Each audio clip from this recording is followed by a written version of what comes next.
வணக்கம். என் நேரமும் விழிப்பாக இருந்துவிட வேண்டும்.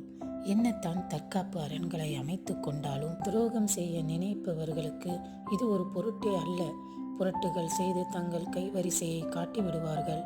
விழிப்புணர்ச்சி என்பது அதன் பிறகுதான் ஏற்படும். தலைக்கு மேல் வெள்ளம் வந்த பிறகு விழித்து என்ன பயன்? மற்றவர்களை பழித்து என்ன பயன்? அழிவு வருகிறதென்றால் கண்டிப்பாக அது வந்தே தீரும். பழியை மற்றவர்கள் மேல் போட்டுவிட்டு பாவத்தை சுமப்பதால் என்ன நன்மை?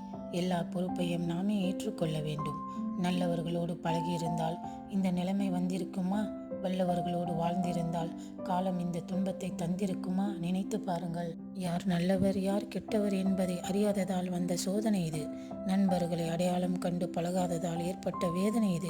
அறிவை பயன்படுத்தி நடக்காததால் இந்த வேதனையும் சோதனையும் இறைவன் நமக்களித்த பரிசுகள். காலம் பூராவும் கட்டாயம் நாம் அணிய வேண்டிய காலணிகள். மீண்டும் சந்திப்போம்.